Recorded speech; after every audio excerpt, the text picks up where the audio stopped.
Ini sebenarnya tema yang untuk mengakomodir teman-teman yang mempunyai kelebihan, punya hafalan Al-Quran di kampus kita. Saya pernah menelusuri, saya pernah mencari siapa sebenarnya mahasiswa-mahasiswa yang menghafal Quran. Apakah jumlahnya banyak ataukah sedikit di kampus kita? Tapi tidak apa-apa, ini perlu kita akomodir. Sehingga kegiatan ini itu sasarannya adalah mas-mas dan mbak-mbak yang punya hafalan Al-Quran. Walaupun siapapun bisa untuk sama-sama duduk di sini kita belajar tentang Al-Quran. Kebetulan saya belajar Al-Quran itu sudah lama, sehingga pada acara halaqah Qur'aniyah ini saya memberanikan diri untuk mendesain acara itu menjadi kajian tafsir tematik. Di dalam kajian tafsir tematik itu berbahasa Indonesia, bahasa Arabnya adalah tafsir maudhu'i. Jadi ada tafsir maudhu'i, tahlili dan lain-lain. Itu mempunyai implikasi sendiri-sendiri dalam pembahasan atau kajian tafsir. Maudhu'i tematik. Tema kita adalah keutamaan penghafalan Quran. Ada salah satu ayat di dalam surat Al-Hijr. Itu di situ Allah menyatakan, a'udzubillahi minasyaitonir rajim. Inna nahnu nazzalna dzikra wa inna lahu lahafidz. Artinya kurang lebih, kami Allah nazzalna, menurunkan Al-Dzikra, kitab suci Al-Quran. Dzikra nama lain dari Al-Quran. Wa inna lahu lahafidz, dan Allah pasti akan menjaganya. Saya ingin menjelaskan bahwa di situ Allah menggunakan dhamir nahnu. Walaupun Allah itu kan sendiri, Allah itu Esa, Allah itu Tuhan, tidak ada Tuhan selain Allah. Berarti Allah itu Al-Ahad, satu. Di dalam bahasa Arab, nahnu itu dhamir yang menunjukkan di situ orang yang lebih dari satu. Nahnu itu artinya apa cara nahnu? Apa ciri arti nahnu? Anak kan aku siji. Nahnu kami atau kita. Berarti jumlahnya berapa? Jamak ya. Pertanyaannya, kenapa Allah menggunakan nahnu? Padahal Allah itu satu. Allah menyatakan dirinya itu Al-Ahad. Kenapa di situ nahnu? Inna nahnu nazzalna dzikra wa inna lahu lahafidz. Ini menurut ahli tafsir. Ada pengertian, ada penjelasan. Ada satu ketika Allah itu menggunakan nahnu. Seperti ini, inna nahnu nazzalna dzikra. Seperti nahnu narzuquka. Kami, kata Allah, yang memberikan kamu rezeki. Tetapi dalam kesempatan lain Allah tidak menggunakan nahnu, tapi ana. Seperti apa? La ilaha illa ana fa'budni wa aqimis sholata li dzikri, bukan li dzikrina. Ada perbedaan. Perbedaannya apa?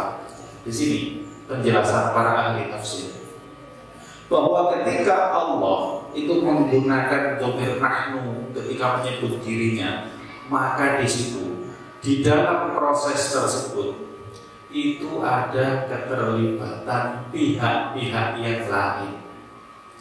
Dalam konteks ini Allah itu menjaga Al-Quran.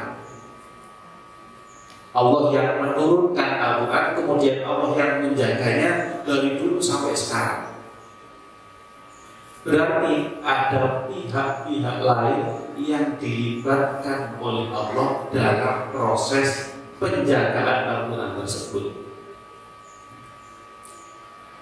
Kita dari penurunannya dulu. Inna nahnu nazzal, Allah menurunkan. Sekarang yang menurunkan Al-Quran itu bukan berarti Allah turun sendiri dari atas langit turun ke bumi, kemudian Allah menyampaikan Quran secara langsung kepada Nabi Muhammad. Tidak seperti itu prosesnya. Karena domirnya ini adalah nahnu, ada keterlibatan pihak lain, maka Allah mengutus yang namanya malaikat Jibril menyampaikan wahyu kepada siapa? Kepada Nabi Muhammad. Wa innahu latanzilu rabbil alamin nazala bihi ruhul amin. Yang dinamakan dengan ruhul amin itu adalah malaikat Jibril. Ala qalbika litakuna minal munzirin, kepada hati, turun itu kepada hatinya Nabi Muhammad. Jadi ini maksudnya Allah menggunakan dhamir nahnu, ada keterlibatan pihak lain dalam proses penurunannya, dalam proses turunnya Al-Quran. Bukan Allah sendiri yang menurunkan sih. Kemudian yang kedua, pada proses penjagaannya, perlu diketahui di dunia ini tidak ada satu kitab pun yang bisa bertahan melebihi Al-Quran lamanya. Al-Quran diturunkan pada sekitar abad 5 atau 6. Sekarang ini sudah abad milenium, wis tahun 2000. Biyen Quran mudune itu sekitar tahun 500-an sekian itu. Berarti jarak antara tahun 2000-an lebih sekarang dengan turunnya Quran itu kurang lebih 1500 tahun. 1500 tahun itu bukan waktu yang sebentar. Bahkan tidak ada kitab atau buku di dunia ini yang mampu bertahan selama ratusan 1500 tahun. Tidak ada yang menyamai Al-Quran. Lah ini ada kitab yang diturunkan 1500 tahun yang lalu masih bertahan hingga kini, dan sampai sekarang ini masih original, masih asli. Tidak ada perubahan sedikit pun di dalam Al-Quran. Dari dulu suratnya ya sedemikian ini jumlahnya. Walaupun dulu ketika turun Al-Quran, ketika zamannya Nabi Muhammad itu belum ada pembagian juz-juzan itu. Pembagian juz-juzan ada juz 1, 2, 3 sampai 30. Itu ada belakangan. Bahkan dari segi penulisannya, dulu zaman Nabi tidak ada harokat, tidak ada tanda baca. Harokat, tanda baca dan sejenisnya itu muncul belakangan sekitar abad ketiga. Tetapi dari sisi originalitas, dari sisi pembacaannya, cara membacanya itu sama, tidak ada perubahan. Dulu Nabi ketika sholat Jumat, beliau itu punya surat favorit namanya surat Sabbihis Rabbikal A'la alladzi khalaqa fasawwa. Dan itu diikuti oleh umatnya sampai sekarang. Kita kalau sholat Jumat itu sering mendengar imam sholat Jumat itu sholat rakaat pertamanya menggunakan surat Sabbihis Rabbikal A'la, karena ada riwayatnya yang seperti itu. Dan cara membacanya juga sama yang diajarkan oleh Nabi. Karena Al-Quran itu dikenal itu melalui bacaannya, bukan penulisannya. Kalau kitab-kitab yang lain itu dikenal karena tulisannya. Tapi Al-Quran mulai pertama kali dikenal itu bukan tulisannya, tetapi bacaannya. Malaikat Jibril mengajari Nabi Muhammad itu bukan mengajari Al-Quran dengan tulisan tidak, tetapi dengan langsung bacaannya. Nek sholat ya ojo padet iku. Walaupun aku dewe aku lah yo ngimami, saya itu imam di musola saya ketua takmir musola. Ketika ngimami, saya itu tidak berdaya di hadapan masyarakat. Akhirnya katut ngomong, gawe alha wal asri dan seterusnya. Kawan ya betul-betul karo masyarakat. Pernah sesekali aku nyoba variasi liyo, tak kayak wadduha.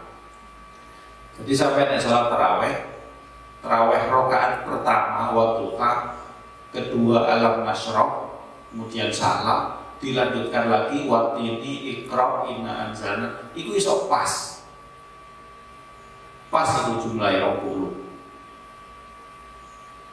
Engko witire kulhu, kemudian muawwidhatain. Iku wis pas. Tak coba gawe wadduha, ngono aja ngomong. Mas, ndamel alham mawon iki. Nek wadduha ingin kedawan. Nate kula niku di komplain jamaah sing dengkule rada asam-asam kurang. Gara-gara gawe wadduha. Ya Allah, gawe wadduha ya kawan. Nggih pun kula manut. Memang kita itu ya, ketika kita berhadapan dengan masyarakat umum, kita itu harus melunak. Jangan menerapkan yang berat-berat, yang keras kepada masyarakat. Yang berat, yang keras itu kepada diri sendiri saja. Nek nerapkan hukum ya umum. Calon-calon yai tak urut sampai. Nek kayak hukum nang masyarakat, itu sing ringan-ringan, sing gak apa-apa. Tetapi nek hukum kan bawa diri, itu sing berat gak apa. Saya kan juga gitu kalau bimbing skripsinya anak. Saya kan juga begitu kalau lihat hasil makalah yang ada. Sajane aku gak mentol mau tulisannya, direpet kabeh. Wah, kayak salah. Tapi sudah apa-apa. Namanya juga proses belajar. Tapi kalau saya sendiri yang membuat artikel ilmiah, maka tidak boleh tidak. Harus mengikuti kaidah penulisan yang benar. Harus mengikuti metodologi yang benar. Itu keras kepada diri sendiri, tapi lunak kepada orang lain, terutama kepada masyarakat yang masih awam. Iku Al-Qur'an. Pokoknya wis wong sing gelem khidmah ten gene Al-Qur'an iku insyaallah uripe bakal dijogo karo Gusti Allah. Wis kuman. Ini ayat yang saya sampaikan tadi yaitu inna nahnu nazzalna dzikra wa inna lahu lahafidun. Saya pernah mendengar dawuhnya kiai saya dan sampai sekarang itu masih saya ingat-ingat. Dan sampai sekarang itu masih saya praktekkan, saya jalankan. Yaitu apa? Dulu itu Kiai Al-Quran tersebut di hadapan para penghafal Al-Quran itu menyampaikan, sopo sing gelem jogo Al-Quran, sopo sing gelem nyidek nanggone Al-Quran, insya Allah uripe bakal dijogo karo Gusti Allah. Wong ngapalno Quran kok uripe jek ruwet, berarti itu indikasi bahwa apalannya ya cek ruwet. Di ruang teman ya, sing ngapal Quran ini. Sampai ngapal Quran kok uripe galau. Aja dikira galau itu wong ngapal Quran terus uripe kayak segalau. Padha ae. Tambah nemen bae. Wong ngapal Quran kok uripe galau. Nek golek solusi, jangan kemana-mana, jangan cari solusi selain solusi dari Quran. Orang puji ruwet, oh berarti apalan puji ruwet. Nek masalah ngapal Quran ini selesai, insya Allah problem-problem liarnya ini selesai. Karena apa? Bagi orang yang menghafalkan Al-Quran, problem terberat di dalam hidupnya itu adalah ketika hafalannya tidak lancar, ketika hafalannya banyak yang salah. Itu problem yang terberat. Berarti di atas itu sudah tidak ada problem lagi. Mas-mas, mbak-mbak, dieling-eling ya. Nek uripmu ruwet, uripmu kok galau sumpah kae. Bali nang Quran. Deres maneh Quranmu sing temen, sing bener, sing ikhlas. Jogo Quranmu, kok Gusti Allah itu bakal jogo awakmu. Karena ini sudah menjadi ketetapan Allah bahwa Allah itu akan menjaga Quran. Berarti nek awakmu gelem jogo Quran, awakmu iku wis dijamin karo Gusti Allah bakal Gusti Allah dhewe sing ngatur. Iku sing dimaksud inna nahnu nazzalna dzikra wa inna lahu lahafidun. Ini berlaku umum, tidak hanya berlaku kepada para penghafal Quran saja. Siapapun asalkan dia Islam. Allah ngendikan tsumma awrathnal kitabal ladzina astafaina min ibadina faminhum dhalimun li nafsihi wa minhum muqtasid wa minhum sabiqun bil khairati bi idznillah. Wong-wong sing diwarisi Quran. Jadi Allah itu mengatakan khusus Al-Quran itu tsumma awrathna, Allah yang memberikan warisan. Jadi ibarat sampean ini penerima waris, Gusti Allah itu sing ngekei warisan luar biasa. Sing dikei warisan itu mesti keluargane. Tapi sampean yang kepikir tadi keluargane Gusti Allah, bersiaplah menerima warisan. Lah wong sing nerima warisan iku maceme ana telu. Fa minhum dzalimun li nafsi. Dzalim wong iku wis dikai Quran, wis dikai ajaran siksa menguapi, sudah diberikan amanah Al-Quran, dia zalim kepada dirinya sendiri. Kemudian yang kedua itu muktasid. Muktasid itu yang tengah-tengah, kadang zalim, kadang enggak, kadang bener, kadang enggak. Ngaji di jalan, maksiat di jalan. SDNJ. Ngaji akas, maksiat ya podo-podo akas. Tapi yang ketiga yang terbaik itu adalah wa minhum sabiqun bil khairati bi idznillah. Orang-orang yang selalu berlomba-lomba dalam kebaikan atas izin Allah. Meskipun kita belum bisa menjadi yang ketiga, minimal yang kedua lah. Jenenge menungso sapa sing gak tahu salah ya. Wis gak apa-apa, kadang-kadang salah. Tapi tetap ngaji, ojo lalek ngaji, ojo lalek Al-Quran, jangan pernah meninggalkan Al-Quran. Karena apa? Al-Quran itu syifaun lima fis sudur. Kadang-kadang saya itu heran dengan orang modern. Wong modern itu semakin dimanjakan oleh teknologi. Semuanya kan sudah diselesaikan oleh teknologi, berusaha untuk diperlancar oleh teknologi. Tapi semakin teknologinya maju, semakin mudah manusia modern untuk stres. Nah kalau sudah stres ini mau ngapain? Kenapa kalau kita di dalam mengelola stres kita itu harus mencari obat dari luar? Karena kalau obatnya itu sendiri ada di dalam Al-Quran. Syifaun lima fis sudur. Bacalah Al-Quran itu.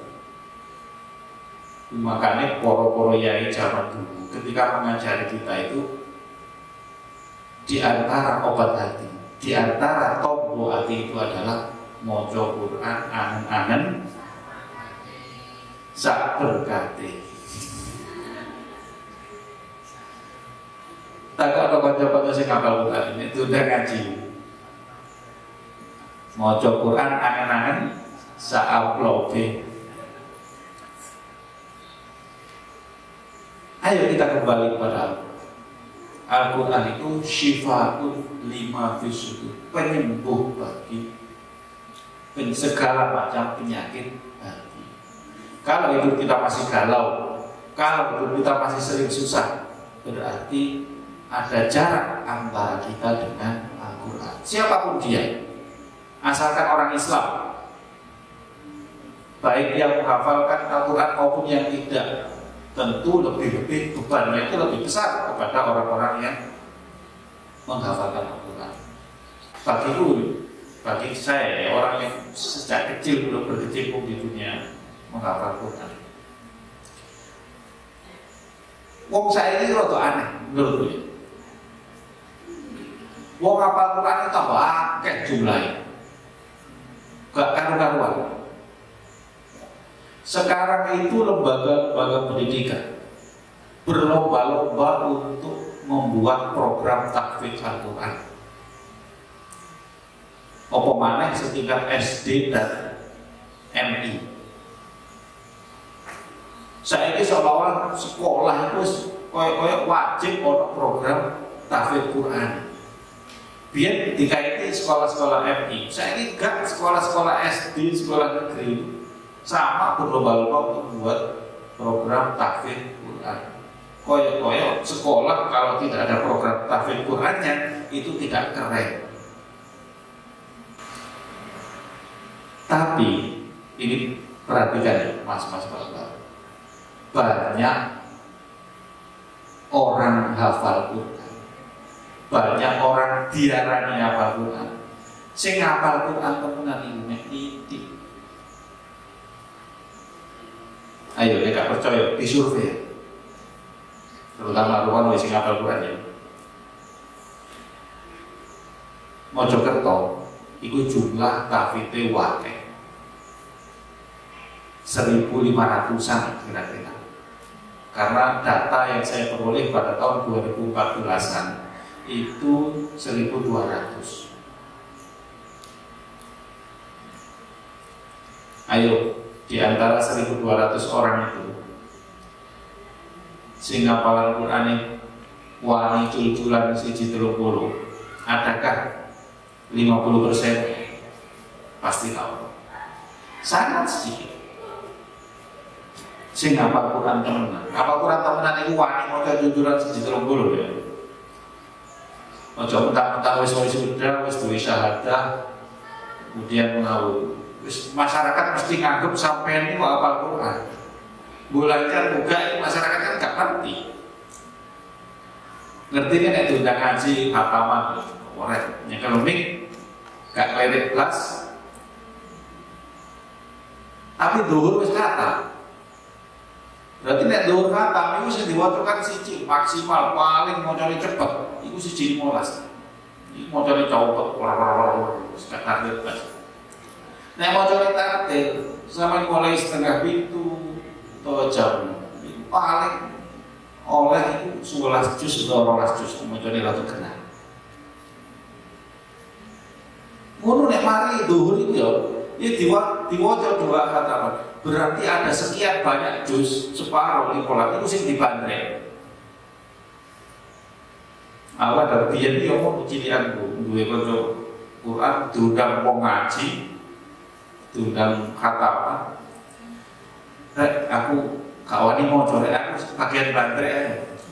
Berarti apa spesialis bandrekannya? Tapi masyarakat kan tidak ngerti. Ini tukang bandrek atau Quran lancar apa orang, masyarakat kan? Yang masyarakat tahu itu adalah si A, si B itu adalah orang yang hafal Quran. Apalagi ini mas-mas mbak-mbak yang diberi beasiswa karena prestasi panjenengan itu dikenal sebagai seorang yang hafal Quran. Maka paling tidak kita itu tidak mungkin menjadi pribadi yang sempurna, tidak mungkin. Pasti banyak kekurangan, pasti banyak kesalahan. Saya juga begitu. Tetapi paling tidak kita berikhtiar, kita berusaha untuk menjaga hafalan itu. Kalau dalam konteks Universitas Islam Majapahit, maka paling tidak kegiatan-kegiatan ini itu sih bertanggung jawab ya konco-konco sekufat, baik laki-laki maupun perempuan yang sudah dipercaya untuk kuliah di sini. Kalian sudah diberi penghargaan yang baik oleh kampus maupun oleh pemerintah, maka kita sudah seharusnya menghidupkan syiar-syiar Al-Quran melalui kegiatan-kegiatan semacam ini. Saya terima kasih kepada pihak-pihak yang sudah terlibat dalam acara ini. semuanya saja.